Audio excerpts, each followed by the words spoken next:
Alright, this is the video for TEAC 7C, which is going over transformations of quadratic parent function. So just to kind of go over the basic, the quadratic parent function is y equals x squared.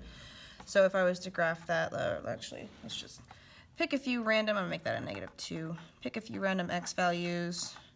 If I square this, -2 times -2 is +4, -1 times -1 is +1, 0 squared, 1 squared, 2 squared. Okay, so if I graph this,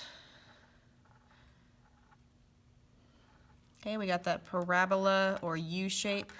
So that is our parent function. That's the most basic quadratic.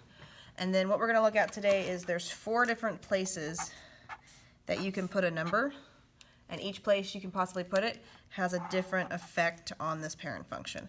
Some of it is reflection, some of it's stretching and making the graph skinnier, some of it's changing like location, left, right, up, down. So these are all going to have different effects on this parent function. Okay, so for A, that's that very first number in the front. It's not included with the squared. So an example of a negative would be -x squared. It's not, so a difference here would be B if it's on the inside. The negative is included with parentheses with the squared. So that's the difference between A and B. Now A, since it's not included with the x, is outside with the y. It's influencing everything vertically. This is going to take all the y values and make them negative. So it's going to take that U shape and it's going to flip it down, make it upside down. So it's going to be a reflection across. If it's vertically reflecting, that's across the x-axis. Okay, since this is with the x, it's taking all the x numbers and making them negative, so it's horizontally reflecting. So it's going to be reflection across the y-axis. Okay. Now, A greater than 1, so that's one thing, the negative. Both of those, though, my examples had little understood ones there. So now we're looking at what if that number, regardless of the positive or negative, is greater than 1. So an example here might be 2x squared. An example here for B might be 3x, but that whole quantity squared. So again, outside the parentheses, inside the parentheses is the difference. Okay, so here, this is vertical. Basically, we're taking all the y values and doubling them, so it's going to make everything taller. So this is a vertical stretch. All right. Now this is affecting the x value, so it is horizontal.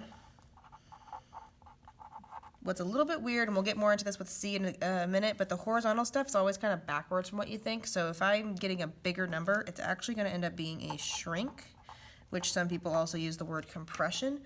Now the reason I'm kind of doing these together, and here's my little visual for this. If my rubber band is the parent function, a vertical stretch is up and down, stretching this and making it narrower. If I do the same thing, but I do a horizontal shrink, so horizontal left and right, shrink means, or compress means I'm pushing it together. Do you see how it still has the same effect of pulling it up and down? It's still making the graph skinnier or narrower. So these two, even though they're kind of opposite ways of happening, both make the graph narrower. Okay, so that's A and B being greater than 1. Now here I really should have put 0 less than, or 0 less than, because again we've talked about how if it's a negative number it has an option. So here what we're really talking about is if A or B is a fraction. So an example here might be 1/3 x squared, and this could be again, as long as it's in the parentheses, it could be like 1/2 x quantity squared. That would be greater, less than 1. So here we have vertical, it's making all the y values smaller, so that's vertical shrink. This is affecting all the x values, so it's horizontal. And again, it's kind of backwards from what you think. 1/2, usually I think smaller, but this is going to stretch.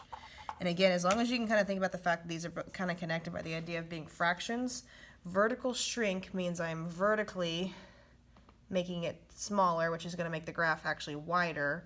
And if I do horizontal stretch, it's also making the graph wider. So these two have the same effect on the graph. These both make the graph wider than the original parent function. So it would be a wider, more spread out U shape. Okay, so those are your A and B transformations. Those are both multiplications of some kind, either inside or outside the parentheses. All right, sticking with the idea of being inside with x, c is still horizontal. So if it's a negative number, it could be something like x minus 1 squared. Positive would be something like x plus 3 quantity squared. So it's still inside the parentheses, it's still with x, that's how I know it's horizontal. So translation just means shift. So horizontal shifts could be left, could be right. It's still kind of backwards, kind of like what B was. It doesn't seem like this would be the case, but negative actually means we're going to be shifting right. And positive means we're going to be shifting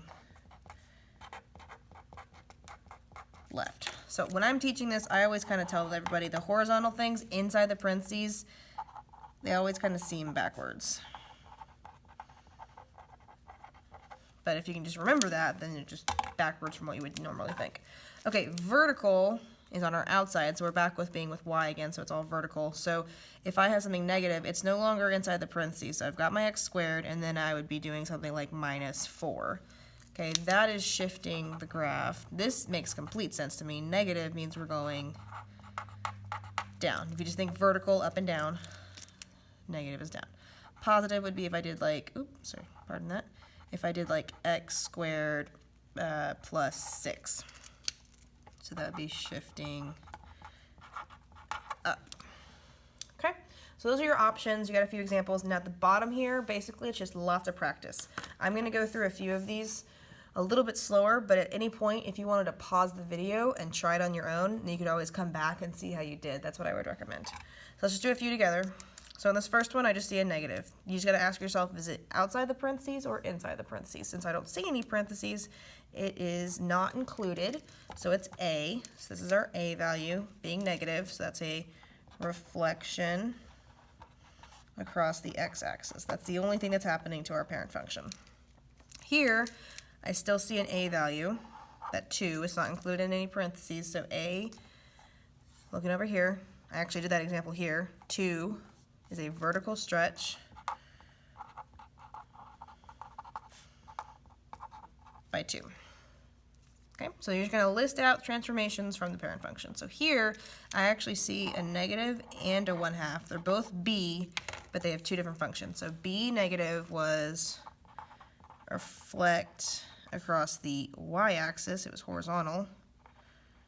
And then the negative, or sorry, the 1/2 is less than 1, so that is a, actually that example over here as well, is a horizontal stretch of 2. Okay, so you're just going to list out all the possible transformations. On this one, I just see this -3. That's inside the parentheses, so it's a C transformation. I'm going to look over here. It's negative, so we're going to be shifting right.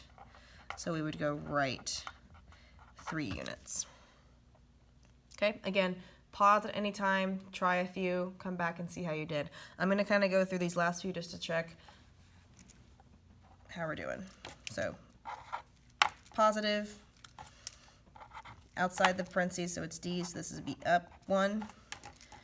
The 1/2 on this is A, so it's going to be a vertical compression or shrink of 1/2. Plus 3 is inside the parentheses, so it's C, so that's going to be left 3.